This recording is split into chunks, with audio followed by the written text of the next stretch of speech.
this is Shad. Now, Shad is not a stranger to the show. Many seasons ago, so we're here in the Wizard's Den when we were so much younger. We were here for a bottle share that you did. You kind of introduced us to the idea of a bottle share party. Back at that time, you had this great bar. You've made some additions and improvements to this area. I don't know how in the world you ever bring yourself to leave this place. But the reason we're here and the reason Shad's back on the show is there have been some changes. You've gotten into the business of making your own beer. What made you decide to get into making it yourself? Well, I love beer, and beer brings camaraderie to the table, in every single aspect. And all the local guys that run the local breweries and have worked so hard to get to where they're at now, that's been incredibly inspiring as well. And I know what kind of beer I like. I know what good beer is, and I really wanted to learn how to make really good beer. We've always said on this show that the craft beer is the intersection of art and science. And one of the things, like when we go to a brewery and we find out that the person making the beer is somebody with a science background, I always get very excited because that beer tends to be really excellent, next level excellent.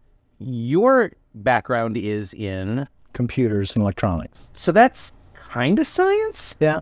I mean, it counts. This is why I'm excited, though, about you making beer, just as someone who has known you for a while and is a friend.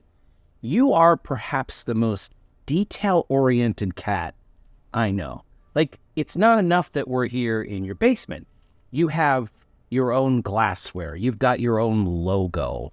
You've kind of developed a brand before you developed a beer. And that's one of the things that I love so much about beer. Like I said, there's so many different aspects of the industry, and to be able to touch and control and do all of those things. And it's not just I brew my own beer. It's every aspect about this is me and for my love of beer. In the basement, the setup you have there is pretty magnificent. Help me understand what's going on back there. Like, I didn't just go out and buy a bunch of equipment. My journey started at least 2 years prior to that. Everything about beer I wanted to know, the science, ingredients. I looked into software with respect to managing my recipes and calculating things. And so before I even pulled the trigger, before I even brewed my first beer, I brewed that beer in my head 100 times. You're brewing in your head. You finally make a decision on what kind of equipment you're going to get. Do you make a decision on the equipment based on like the volume, how much beer you want to make, or the type of beer you want to make? So I tend to go big or go home. We've noticed. And it's pretty self-evident. But the decision was based primarily on the fact that I wanted to brew not only at home, but in my basement indoors. Before I did anything, I had to start by, I repainted the back room here with anti-mildew paint, and I put up a fan ventilation system would pull any steam out. And then I got a humidifier so I get control of the humidity and moisture that does build up. And this is as a result of, a lot of reading and research. I knew what it took under the surface to make a good beer. This seems reminiscent to me of when you baby-proof a house before the baby comes. Yeah. You kind of had to brewery-proof your basement. Hey, beer is good for nesting too. Yeah, right on. So you got everything ready for it before it came in. It's pretty straightforward, and the system that I use, the documentation is stellar. Their equipment quality is incredible. It's just like the professional stuff that the big boys use, only it's scaled down. A lot of these brewers that you're talking about, Shad, these are all guys that started as home brewers, and now they are brewers, 24/7. Are you giving any thought to maybe dipping your toe in those waters at some point? I don't know. As it is right now, I love my daytime job, and I have absolutely no inkling to quit it anytime soon. This is fun. I do this on the side, the evenings and weekends, and my son is something else for us to do together. We hang out and brew together, and it's really a lot of fun. You mentioned your son. Now, he's got a side hustle involved in the Wizard's Den brewing. He does. And it really doesn't have anything to do with the beer. Not directly, no.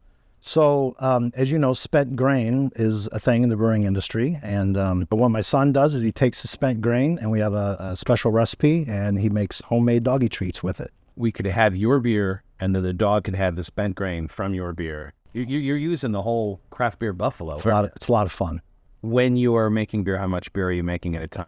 I've got a 15-gallon brew system and two 15-gallon conical fermenters. Oh, I mean, I could fill 2 fermenters, so that's six barrels easily if I did full capacity of what I have now. I see. Because as awesome as this place is that you live in, I still see you out plenty at different, tap rooms. Yeah. I imagine now there's also a camaraderie with other home brewers that maybe. Yeah, absolutely. It's to me, it's really important to still get out and support the local brewers. And I mean, like, I still buy beer from everybody locally. Even like, I brew my own beer. That's great. And when I retire, it's like, hey, I can brew my own beer. I never need to buy any more beer. That's not true. The outfit that you bought this brew system from. Spike Brewing. Spike Brewing. Tell me about Spike Brewing. So Spike Brewing Company, they're out of Milwaukee, Wisconsin. They're a 100% American company. That's a city that knows a little something about beer. Yeah. And what really hit me about these guys, I kept reading a lot of reviews about their customer service. Something like, if something happened on a piece of equipment, they would immediately take care of it. I mean, everything is 100% taken care of. They do a great job, and it's very good quality equipment. Can we maybe go see the equipment? Let's go. Take a peek. All that data is plugged in here. So this knows exactly, and it calculates everything. And it really helps me build a recipe.